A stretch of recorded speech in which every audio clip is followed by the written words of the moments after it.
If you have an interest in horses and love learning more about horses, the horse industry, teaching, or even managing your own horse business, then you're in the right place. We would love you to join us on our mission, which is to improve the lives of horses around the world through the education of riders, handlers, and trainers. So get comfortable, listen in, and enjoy. We've got Lisa Podosin on Horse Chats today, and she's going to talk to us, love the title, 10 Themes to Practice to Become the Human of Your Horse's Dreams. Now, brilliant title. We've had Lisa on before, of course, and if you haven't met Lisa before, haven't heard of any, I'd urge you to go back and listen to chat number 307 and 377. You know, she's a traditional instructor, traditional dressage, but then her big thing is she really wants to have that partnership to have horses to have happier, healthier lives and to get wonderful relationships with a horse. So I urge you to go back, listen to those two first, and then come in and listen to when we talk about 10 themes to practice to become the human of your horse's dreams. But before we do that, I'd just like to remind you about the mission of International Horse College, and that's to promote the welfare of horses around the world through the safe education of riders, handlers and trainers. Have a look at our wide variety of equine courses at internationalhorsecollege.com, registered training organisation 31352. Now, today, Lisa, how are you? I'm really well, thanks, Glenys. Lisa, I love your title, and I just think if I was a horse, yes, you know, we talk about having the horse of our dreams, but that's all one-sided. I think having the human of your horse's dreams, I think that's just wonderful. It's just coming on with a fresh outlook to say, well, we really can be that person. But tell me, this is the framework for your book, isn't it? It is, absolutely. And it was interesting because initially when I started out on this journey, of course, you know, I went through the whole accreditation to become an instructor, and I still felt like I wasn't learning what I wanted to learn. So I decided I was going to interview all these people that I thought were doing the kind of work all over the world that I really respected. And not that I don't respect, you know, everyone's work, but the kind of people that were working with horses in a very compassionate way with less and less gear. I steered a little bit away from the dressage eventing side of things and got more into I guess what I wanted to find were the real principles of natural horsemanship. And the funny thing is that as I got more into it and I interviewed more people, these themes started arising. And that's what I wanted to share with you today. And it really has nothing to do with horse training. It has more to do with human training. And that's, I think, what the horses really want us to have a look at is, you know, how to become amazing humans so that we can have really deep and fulfilling partnerships. That's certainly an interesting perspective. You know, you're not alone in that perspective, but it's changed. You know, it's changed from it's all about the horse to it's all about the people, say the person can be better with the horse. Tell us, first of all, we've got presence as one of your themes. Tell us a little bit about that and what you've discovered there. Well, presence is really the most important theme because without it, you can't have any of the other experiences. You can't shift your perspective if you're not present. You can't be authentic if you're not present. You can't have connection, and it goes on and on. You can't have trust. So presence is really step number one, and it's kind of the overarching theme. And the first thing we have to do to become present, or I should say the first thing that our horses have is the task of making us present or making sure that we're present. Because they can't connect with us unless we're actually there mentally. And, you know, a lot of the times you might be rushing to the stable and, you know, you have very little light. You want to ride your horse before it gets dark, or you have a meeting afterwards. And so we're always caught up in this, how do I say, we're caught up in something happening in the future, or we're reliving something that happened in the past. Maybe you got in a fight with somebody before you got to your horse. And it causes us to really not be in the here and now. And so initially when you meet your horse, it's really important to, number one, release any expectations. So we might think, okay, I'm going to go see my horse and I'm going to practice whatever dressage test. or do some jumping or just, have a little workout. And I think it's really good to release that expectation and just see what happens, see what the horse is showing you, and really listen to the horse. And step 2, which is somewhat part of that, is slowing down and finding that stillness inside of yourself and silence and simply breathing. And a lot of times I find that, I'm often rushing around and I'm always doing something. And it's only when I slow down and actually observe what my horses are doing, and I'm not making demands. I don't have an expectation or a goal that I'm trying to reach. And then I can gain some awareness of where I'm not present. And I've always found that horses are just amazing at helping us get into the moment. Okay, so from the presence, you said without the presence, you can't have a perspective. What sort of perspective should we have if we're going to become the human of our horse's dreams? Well, I was taught a lot of things, Glenys. Like when I was a kid and I was learning how to ride, I was taught traditionally. And the theme of show the horse who's boss, make sure you're, in charge, that I really had to unlearn. And I love this quote. It's the illiterate of the 21st century will not be those who cannot read and write, but those who cannot learn, unlearn, and relearn. And it's by Alvin Toffler. And I love that because I had to unlearn stuff. I had to unlearn the idea that I don't actually need to be the horse's boss. And if I actually want a relationship isn't, master-slave. And the horse isn't there to obey me. So if I want that kind of friendship, partnership, trusting connection, I've got to unlearn some stuff that I was taught and unravel a few things and start seeing things with fresh eyes and perhaps question my way of looking at the world so that I can have new beliefs. And once you have new beliefs, then you can take different actions and then get a different result, obviously. So I could tell you a little story about perspective, but I'm not sure how much time we have. Let's hear the story. Otherwise, everyone's going to be so curious and say, Glenys, you should have listened to that story. Well, it's a really simple story, and it just helps me to understand the concept of perspective and what I've been taught. And it's the story of the roast. And so the story is that the girl goes to put the roast in the oven, and she cuts the ends off either side of the roast, puts it in the pan, and puts it in the oven. And her friend says, why are you cutting the ends off the roast? And she said, because my mom always did that, and that's how you do it. And her friend's like, that's interesting. Maybe you should talk to your mom about why she did that. So she went to her mom, and she said, Mom, why do you cut the ends off the roast? And same thing. She said, well, because your grandmother always did that. Luckily, her grandmother was alive. And she went to her grandmother, and she said, Grandma, why do you cut the ends off the roast? I never understood that. And she said, many years ago, we had a really small oven, and I could only fit a little pan in there. And so the roast that I used to buy didn't fit, so I always had to cut the ends off. And so here, this story has passed through generationally, and nobody stopped to think about why, but it's irrelevant. And so I think it's the same thing with shifting our perspective. It's like sometimes we're taught things, show the horse who's boss, let's say it's an example. And that might not be relevant for what we want to achieve if we want to actually have a really beautiful connection and a trusting, fulfilling relationship. Yes, I think so. I think that definitely puts it into perspective, doesn't it? Now, the authenticity, being authentic. Tell us about that and how we can use this to become the practice. Yeah, well, horses don't listen to your words. They listen to your tone. They listen to your body movements, your eyes, maybe some subtle facial expressions. But they interpret your silence and they interpret your essence. And in that, they can actually see you for who you are.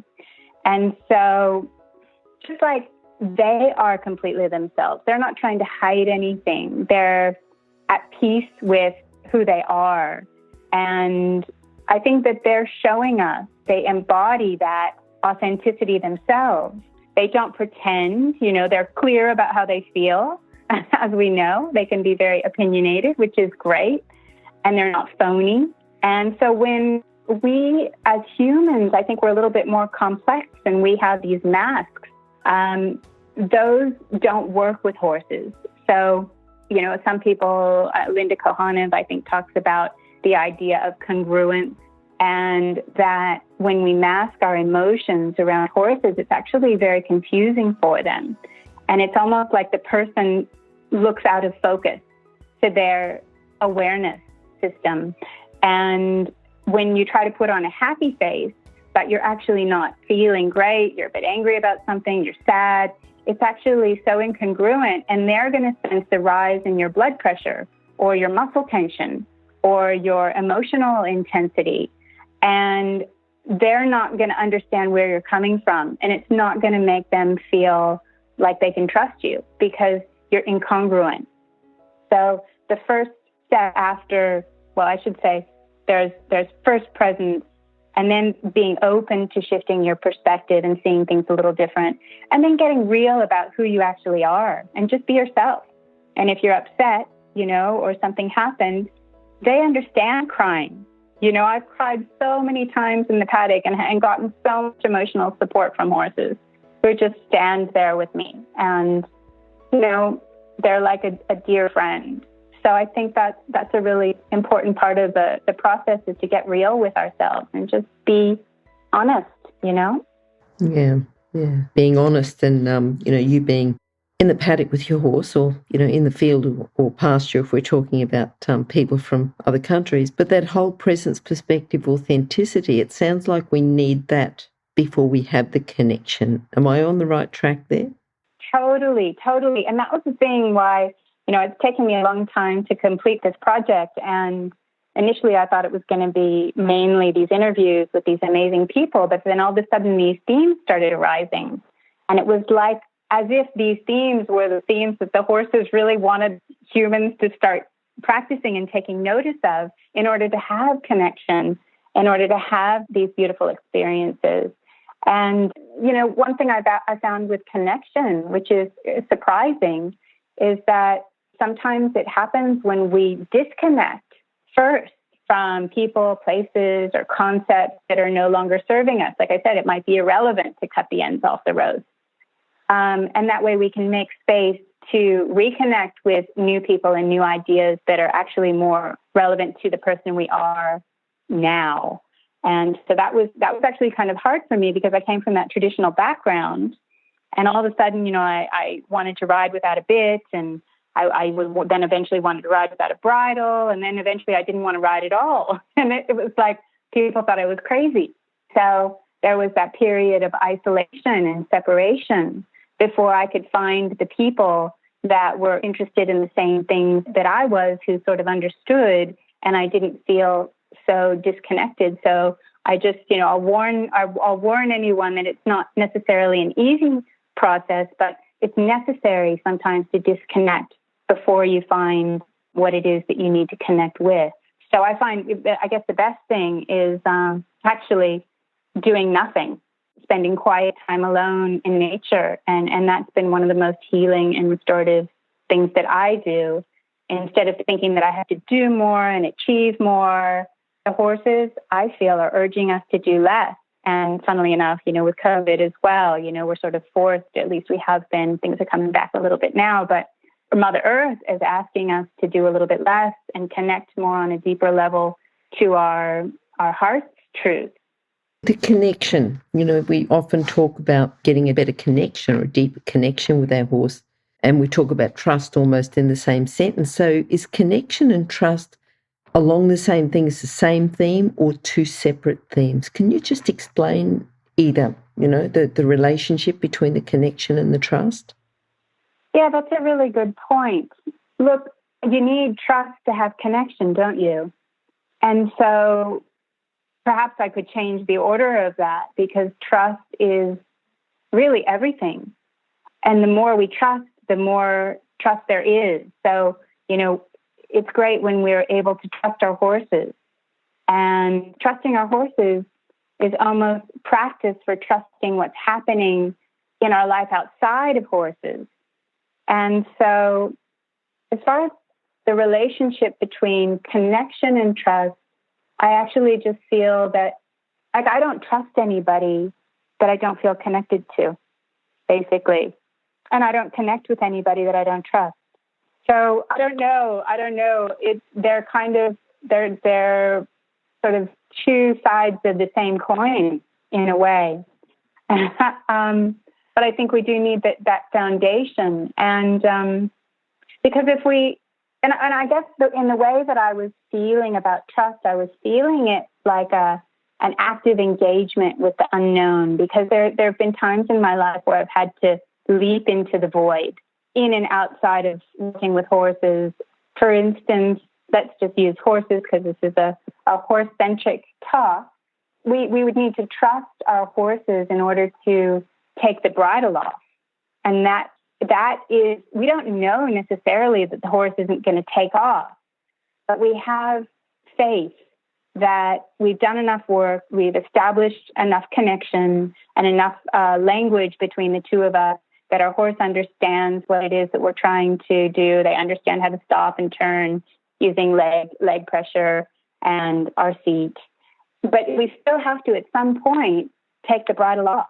And that's that leap into this unknown of, well, we'll see what's going to happen. And that's also an act of being very vulnerable, and yet being courageous enough to act anyway. And so I think if you want to create anything new and improve anything with your horse, I think part of it is trusting them, trusting yourself, and being able to move in a direction that's unknown to you.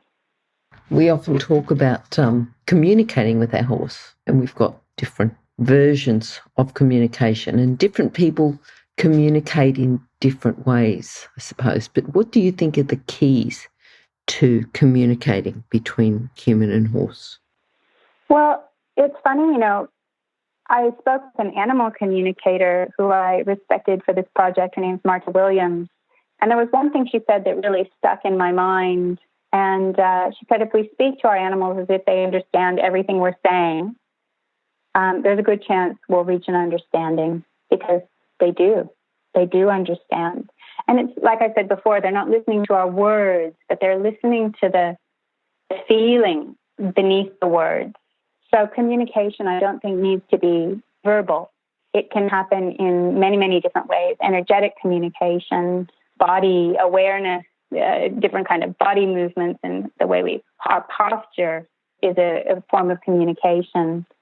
And I feel like, again, I'm going to say that, we need to get in sort of the stillness in order to communicate properly. If we're rushing and we're thinking about all the things, the list of things that we have to do, we're not going to be able to communicate properly. So we have to get really focused and really present and get in more of an observation state of mind, just observing what's going on with you, observing what's going on with your horse. And the other thing that's really interesting, which the animal communicator said, is that I always thought, wouldn't it be fun to talk to my horse and ask him what he feels like doing? Do you want to do some jumping? Do you want to go to the beach? Do you want to just graze in the paddock with your friends? And have them give me an answer, and say, yeah, Lisa, I'd really love to whatever, do this or that. But she said it's actually very, very difficult to communicate with your own animal. It's a much more advanced process because we have so many biases. We have so many preconceived ideas about what that horse is about and what they're going to say. So if we actually want to get really good at communicating with animals, the best thing you can do is to practice with animals that you don't know, but let's say belong to a friend. So you can then verify your accuracy. So it could be dogs, it could be cats, it can be any animal. It can be, most people, obviously wild animals are a little bit different because we couldn't verify our accuracy. But once you do that 60 or 70 times, you're going to be able to get that feeling, this is the feeling I get when I'm accurate. And also, I'll say too, it has a lot to do with trusting yourself. So sometimes you might get a thought. You might get this thought like, why do I keep seeing a gray kitty in my mind? And you can't what do you call it, filter your thoughts. So you need to allow the thoughts to come through, because one of these stories that Marta told me was really funny was there was this problem with a horse that didn't want to go to a horse show. And every time he went to the horse shows, he would be terrible. He would balk. He would just act like a maniac. And they couldn't understand, because he was so well behaved at home. And the second they took him out to a competition, he was unmanageable. And so they had a session with Marta, and she said, look, he doesn't really want to talk to me, but all I can see is this gray kitty. And so she said, does that mean anything to you? And they said, oh, that's really funny. That's the barn cat. And they're like best friends. They're inseparable. And so the only time they aren't together is when he goes to a horse show and the cat stays at the barn. And so Marta suggested that they take the cat with them. And the horse was perfect the next time he went to the competition. So, you couldn't say, oh, why am I seeing a gray kitty? That's silly. Because we have to then trust what's coming to us. So there's a few exercises you can do to get really good at communicating with animals. And part of it is running writing. Just take your notepad outside and just write without filtering yourself, and then verifying your accuracy. I'm talking about intuitive communication at this moment, but there's so many communication. It's like we could talk just about communication for the whole hour, the whole week. That's all right. We'll certainly invite you back again, Lisa. We can talk about that in a lot more detail, I'm sure.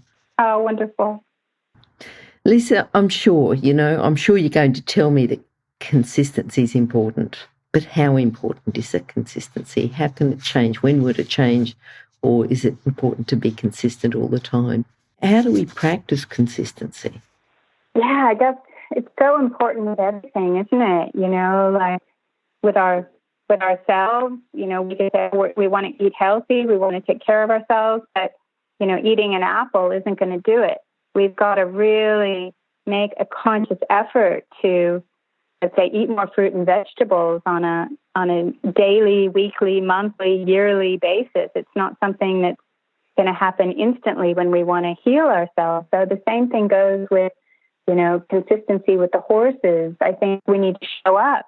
We need to make sure that their needs are met. And I think consistency provides that logic and fairness for a horse, so they know what to expect and they have a good chance of getting it right. And I don't think it's the same thing as repetition. I think a lot of times people, they're trying to get the horse to do whatever it is, whatever exercise, and it's repeated and repeated and repeated. And that can be actually damaging. Whereas with consistency, it's something we practice. We're showing up on a regular basis. The horse knows what to expect. And then that consistency also creates more trust.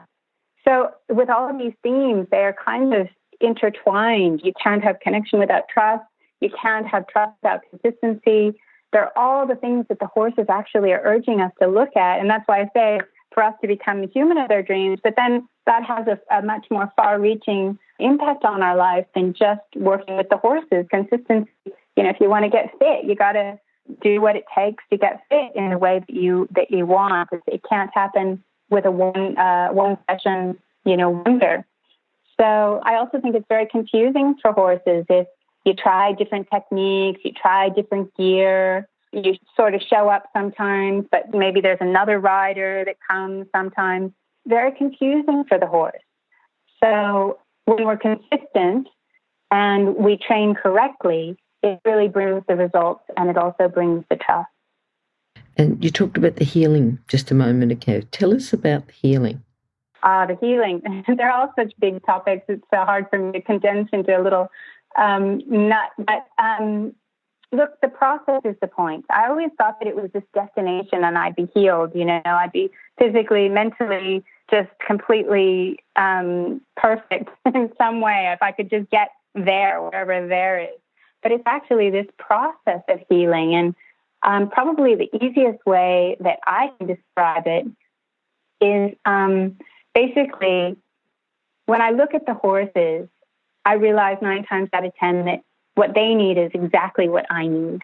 And when I look at what they need, it's basically air, water, sleep, food, shelter, connection to someone, something outside of themselves. It could be, it can be a connection to a herd member in the sense of a horse or a goat or another cow, but someone, not yourself, and also self-expression.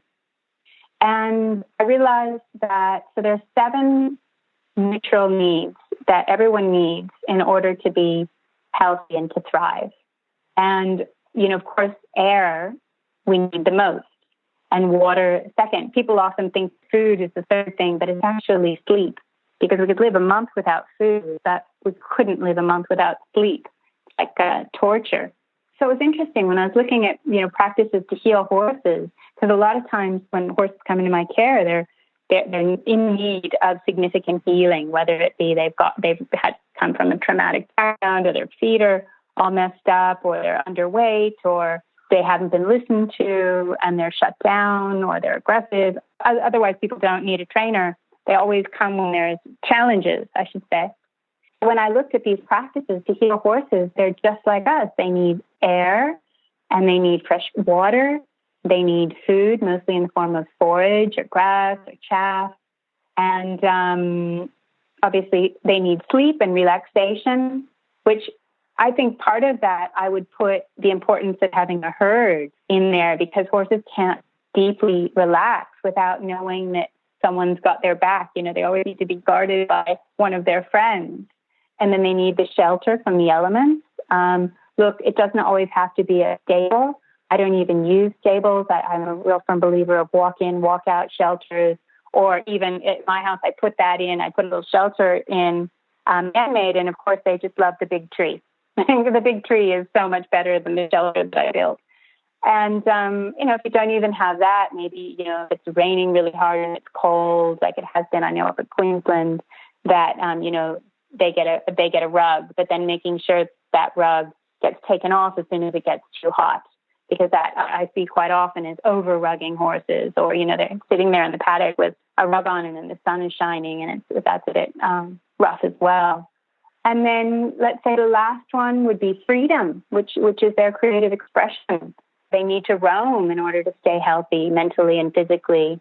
And so really those same components can be modified slightly for us, but, with air, it's coming back to breathing and yoga and meditation. And with water, it's not just drinking water and staying hydrated with non-chlorinated, non-fluoridated water. It's actually bathing in beautiful water and swimming in the ocean and swimming in our natural water holes and having a bath with Epsom salts and really cleansing with water. And I love my baths. I don't know if it's from horse riding and being sore, but I find those Epsom salt baths are really incredibly healing. And then, of course, there's sleep, and people basically are taught to believe they're lazy if they sleep too much. But a lot of us need to rest and repair. So I think we need to let go of that idea that we're not doing enough again and allow ourselves the sleep that we need without guilt. And then the next would be food. So what are we consuming? And not just food that we put into our bodies, but also what we're watching, who we're hanging out with, and what we're thinking about. So I have found with food that the way that I'm the healthiest is eating mostly fruit and vegetables. And really, really, I've stopped eating animal products because I love the animals, so I didn't want to eat them anymore.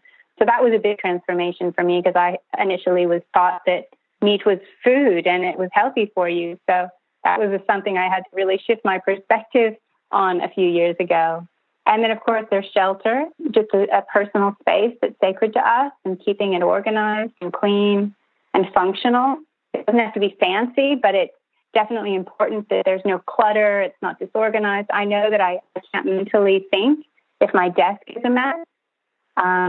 Little things, washing the dishes and making the bed and just keeping our shelter sort of in good working order. And of course, then having connection is something that's not ourselves. So it can be another person, of course, but it could be our connection with spirit. It could be our connection with our horses. It could be our connection to anything that we feel aligned with. And then, of course, a creative self-expression. So as I go down the list, these things, you won't die immediately if you don't have creative self-expression. Of course, you will if you don't have air for a few minutes. But eventually, after years of not really expressing yourself, your spirit dies. So I think it's really important in our healing to make sure that it's really simple. Just think of these 7 needs for ourselves and for our horses. And just start with that, because it can be a little bit overwhelming knowing, how do I heal? Well, it's like, are your needs being met? These are the things you need. And do the same for your animals, and hopefully that's a good place to start having a look at things. I know in your book, in the preparation of it, there's been the forgiveness. Is it we've got to forgive ourselves, or the horse has got to forgive us, we've got to forgive our horse? How does that relationship come about? What can we practice within the theme of forgiveness? Yeah, forgiveness, it's really huge, because I think that it releases us from stagnation, and it's caused by a state of powerlessness, essentially, because sometimes we need to forgive others, sometimes we need to forgive ourselves, but in order for us to not be a victim of some circumstance, we need to let it go. And sometimes forgiveness is a decision. And I do think the horses sometimes need to forgive as well, because I imagine, a horse that came from some sort of traumatized background. Think of it, okay, I've got thoroughbreds in my care. So imagine what the racehorses go through. It's just full trauma. They're bred to run, and they're taken away from their mom at a very young age. They're put in a stable. They're trained quite quickly because, they don't want to spend too much time, because it's time and money. And they're kept in solitary confinement. They're fed unnatural food. They're forced to run, and they don't really understand what's happening. And if they don't run fast enough, they're whipped. And they've got, sometimes these really full-on bits. And then they get thrown back into their cell. And it's just, really, really full on for them. So if they hold on to that pain and that suffering and that feeling of nobody was ever really listening to them, they ran them so hard that their, tendons were pulling, whatever was happening, they had an injury. If they hold on to that trauma and think that humans are just, all horrible, then when somebody, let's say, rescues them or, takes them on after their racing career, and they haven't forgiven humans or aren't willing to let that go, they're never going to receive the benefits of somebody who actually cares and actually is listening to them. And so they're living in the past. They're like, oh, no, humans are horrible. I know, I had a bad experience. And you can see that just prevents them from actually living their best life and what is on offer for them, because sometimes their life can change, can turn around. So I think sort of the same thing goes with us. We need to forgive anything that somebody has done to us.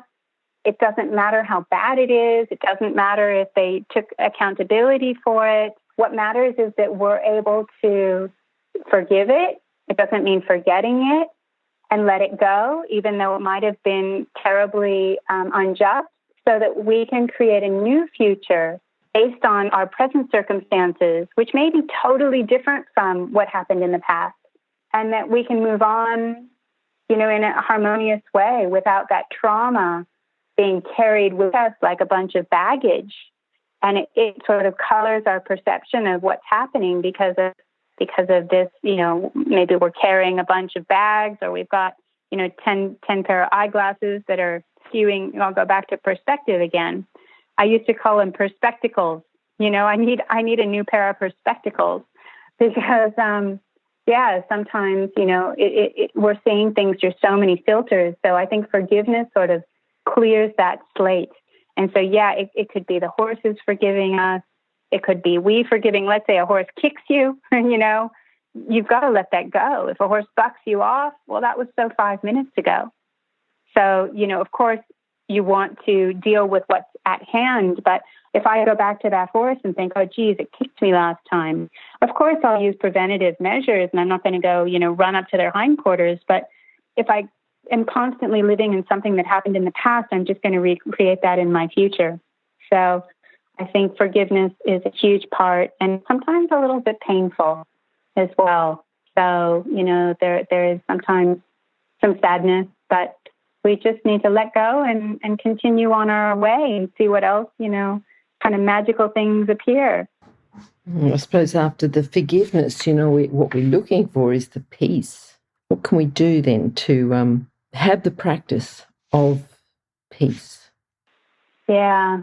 Well, I think, the themes that we've been talking about that the horses really want us to practice are going to be a good start in getting us to a place of peace inside of ourselves. In the same way, I wanted, of all of the interviews, it was funny, I didn't think of it, but I really needed to interview my horse.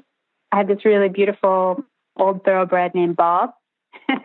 And Bob is just such a legend. And I went and sat in the paddock with him, and I wrote down my notes. I was saying I do this running writing sometimes, and I try not to filter myself. And what he said, horses come in peace, and they want the same for us.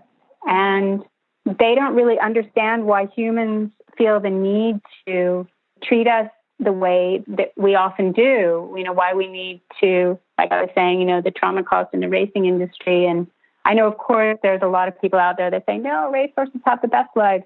Look, it's just my perspective and what I've seen, because I've seen so many racehorses that have been a little bit damaged from that industry. But I think if we then go back to our needs getting met, just those 7 mutual needs, we just need to check, it's pretty simple.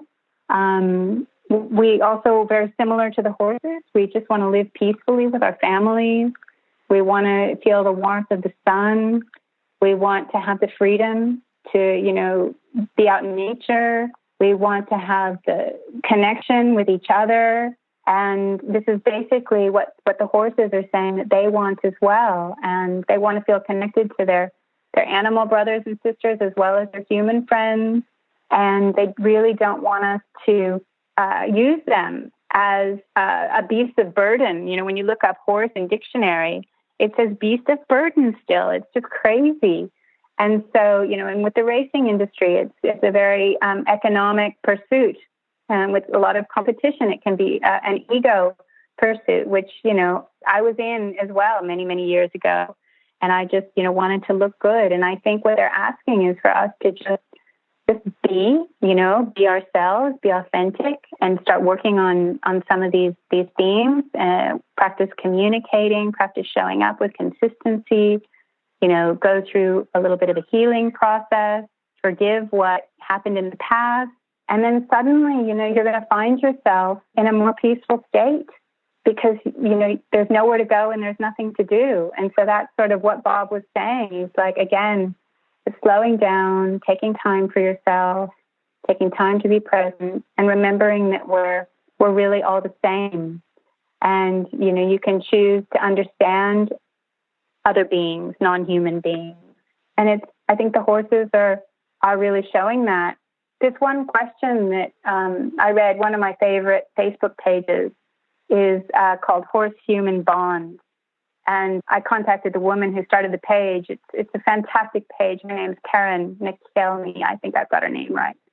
And she asked this question. She says, what does a horse in domestication need to thrive, both as a horse, firstly, and then as a companion to a human? And then the alternative question is, and what does a human need to become the best companion for the horses that they are guardians for? And I think it's just a question that we can all explore so that we can find peace together. And for everybody, it's going to look a little bit different. I'm sure it will. But, something that comes together with all these themes is the gratitude, gratitude for what we've got. How do you bring that into this practice? Is that, like within the theme of gratitude? What can we do? Well, I spoke before in I think it was in the presence, in the very beginning. I said part of it is releasing our expectations. And I find when I release my expectation, all of a sudden something really magical happens that I didn't expect. And so I think gratitude is that shift from expectation to appreciation. And it could be in any aspect of our lives, in any relationship. And someone once told me years ago, the horse you see is the horse you get. And I love that statement because I can also say, well, the life you see is the life you get. The relationship you see is the relationship you get. And if you see the magnificence in your horse and you focus on that, then your horse is going to blossom in front of you. And if you see the radiance in another being, a partner, a child, a coworker, a friend, whatever, then that's what's going to be reflected back to you. So if you're able to shift from expectation to appreciation, you're going to notice a softening in yourself, and it offers the other being, the other person, a safe place to be themselves and to be fully self-expressed without fear that they're going to be judged or punished.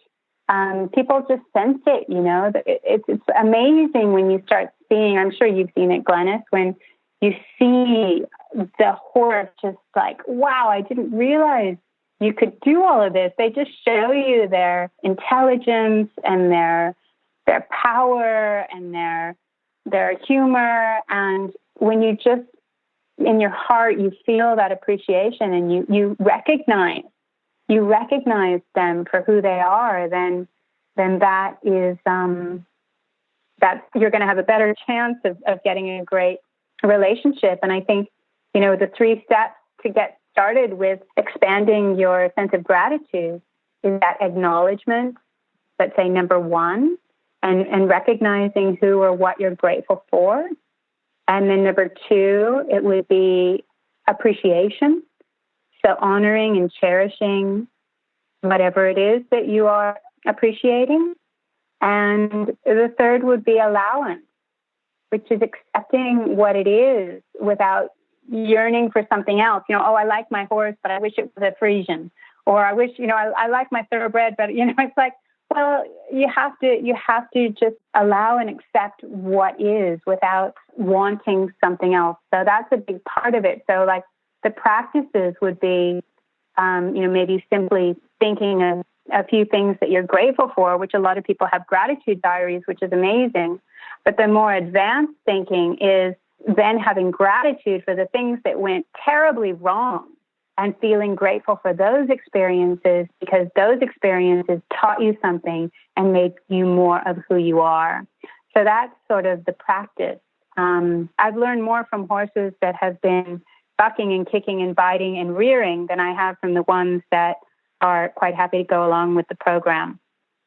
So I'm very, very grateful to my wild and opinionated mare because she's my best teacher. Yes, we can have teachers along those ways. You know, they come in all sorts of unexpected forms, don't they? Absolutely. What about compassion, Lisa? How does that fit in? It's important because I think we need to understand another's suffering. And that's really what compassion is. And what I think is fascinating about compassion is that you cannot be compassionate if you haven't suffered deeply yourself. So in the same way, you know, I said I'm grateful for things going wrong and not how I expected and the very opinionated mare. I'm also, I have to get to a point. Look, I'm only human as well, and I'm working on it. But I have to be grateful for all the painful things that have happened to me, and deeply, how do I say it? I've experienced quite a lot of grief, and had I not experienced that grief, I wouldn't be able to have the compassion that I do for others. And then I think the combination of, let's say, feeling love with compassion creates unconditional love. And I think many of us here who are probably listening to this talk have unconditional love for their horses. It's sometimes easier to have unconditional love for animals than it is for humans. A lot of times as humans, we place conditions on our love. And even if we know, it's not the right thing to do and we should be unconditional about it, but compassion and understanding the pain of another, it's so powerful, and it creates such a deep connection. And I think it's something that we need to offer freely and generously. And it's more powerful than empathy or sympathy. How many times have you lost somebody, or you had a pet die, and someone says, "Oh, my deepest condolence to you," or "my deepest sympathy," and it's like it doesn't really sink into my heart. Whereas if somebody really feels my pain and I'm crying and just really, really sad, and someone just sits with me and holds my hand and understands, I actually can start to heal. So I think same thing goes with how we are with the horses. We have to deeply understand and have compassion for what it is that they're going through, and what it is for thousands of years they've been put through. So, for the most part, I think we really need to see them, and so that we show them that their lives matter, and we don't just take their bodies and say, okay, you're going to run, and you're going to run fast, and that's going to make me a lot of money. So I think we need to have compassion for them as individuals, and in the same way, the horses are dependent on the herd for safety and protection, and other animals as well. They're experts at compassion. Dolphins are brought up in a culture of politeness, and somehow humans have been taught that we can exploit others or we can use others for our personal gain. And I think that, even a mushroom is going to have more common sense than that. So I think that that's really understanding another being's suffering is the beginning of truly connecting. Part of the practices that you can do, this is actually, it dates all the way back to Xenophon, which is really interesting. Xenophon is one of the first, you probably know about him, Glenys, but one of the first people who ever wrote about horsemanship. And he said one of the nicest things you can do is get off of your horse a mile before you get back to the stable and walk the horse back. And I do that sometimes. I'm not riding at the moment because I'm sort of in two minds about riding. But the last time I rode, I did get off about a mile before the stable, or a kilometer before the stable, and just walked home. And I loosened the girth and I put the reins over the head, and I just walked home with the horse. And the horse was just, it wasn't my horse, this particular horse. He was sort of in shock because it was like, wow, somebody actually considered me. And I think that's a really beautiful practice. Another practice could be letting the horse seek you instead of just going in the paddock and throwing the halter on them and leading them back wherever you want them, to settle up or whatever. Letting them come to you. So you can actually, see the truth. Do they want to come to you? And, are you providing a safe space for them? Are you connecting? And another compassionate thing you can do with horses is, to work with them at liberty. So rather than always having a halter and a lead rope on and tying them up, see if you can do their feet, pick out their hooves without the halter, without the lead rope, and see if they just want to stand with you. And then you're going to see the truth in the situation as well. So it's also listening when they say, no, I don't want to stand with you, or no, I don't want you to put the saddle on, and actually listening. And that's the beginning of having a more compassionate and understanding relationship. So I reckon a lot of the liberty work is really good, and teaching your horse to feel comfortable with new environments, making sure they're comfortable with spray bottles and ointments and getting their legs wrapped and all these kind of things that we need to teach them so that we can actually care for them properly in case there's an accident or they're getting attacked by flies or, we need to wrap their leg. And so this is actually a really compassionate practice of teaching them how to sort of I mentioned before Karen's question, what do we need to, how can we help horses in domestication to thrive? And this is one of the ways is teaching them these things. So I'm sure you're doing that a lot in your courses, is helping people to teach horses how to live with us, and how we need to live with them. So yeah, it's a really beautiful process. Yes, it's very important, I think. Very important. We look at their welfare, and that's just not about their physical needs, but it goes a lot deeper than just physical needs. Absolutely. Yeah, I don't think we're that different, really. And that's why I make the parallel quite often, with the healing. It's like we all need the same thing. So what would you want? I guess it's the golden rule, but then you could take that a step further and you could say, actually, rather than to give what you would want, it's actually to give what you think that being needs or what that being would want. Because sometimes you have to think a little bit more deeply about that rather than, well, what I would like is, but they're a little different than you. And also we have to be compassionate with ourselves. That's the other part as well. And not be such a harsh critic. Why aren't I doing Grand Prix dressage? Well, are you enjoying your time? Is your horse healthy? Are you having fun? That's really what it's about. So I think self-compassion is a big part of the process as well. Yeah. Lisa, freedom, something that we all want. Ultimately, we want the freedom to do, what we want when we want. It's not always the best thing for us, but the freedom to choose. What can we say about that? Or how does that come into perspective as a theme? Yeah, it's the last thing, because I think that is what we all want. Like you said, we want to be able to do what we want to do when we want to do it. And horses are no different. And sometimes it means we need the freedom to express. Sometimes we need the freedom to choose our own destiny. Especially with horses, I feel that they need freedom over their bodies, but of course with us as well. And also the freedom from indoctrination. Like I'd said in the very beginning, I was taught one thing, and this is sort of the traditional practice. And all of a sudden I had to sort of relook at what I had been indoctrinated into, and did I want to continue in that way? And what I found is the more and more I release myself from what I was taught and delve more deeply into what I'm truly interested in, which is, I just love horses.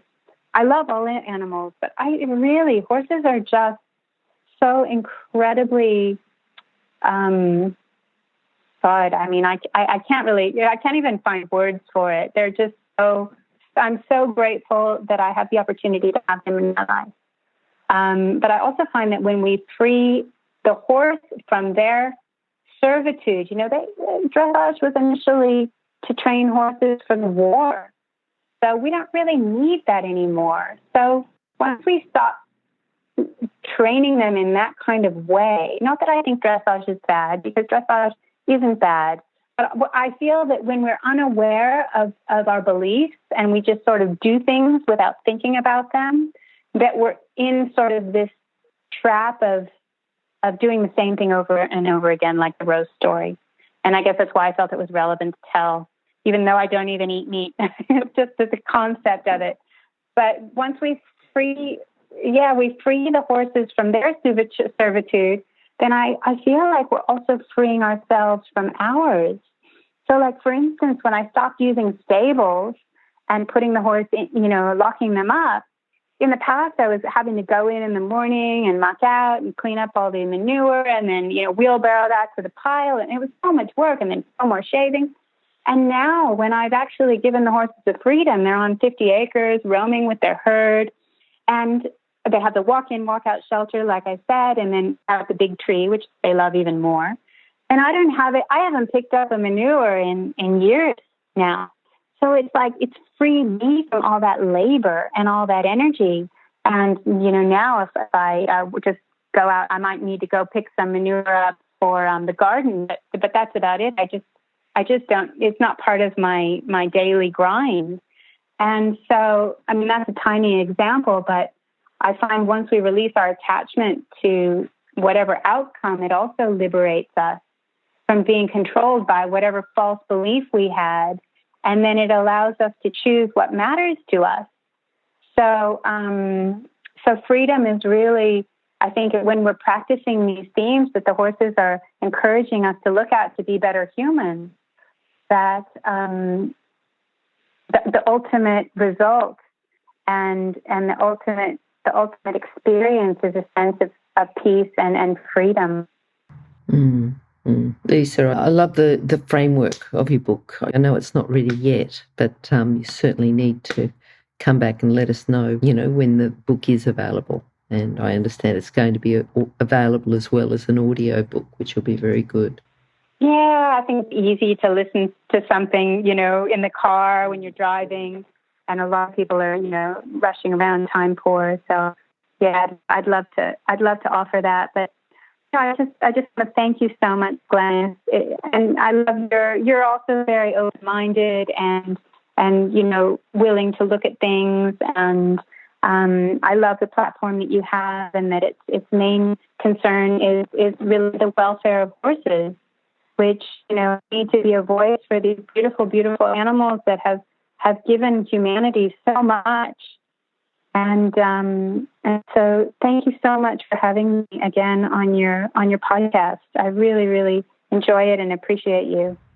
Well, certainly, Lisa, love having you, and I'm looking forward to having you again, because in each of these subjects, I'm sure we can go into more detail. So, a little bit of feedback on which is more important to our listeners, that would be great if you let us know. But I think, anything that you're going to come up with is certainly, you've certainly got the right mindset behind it, and it's all about the horse.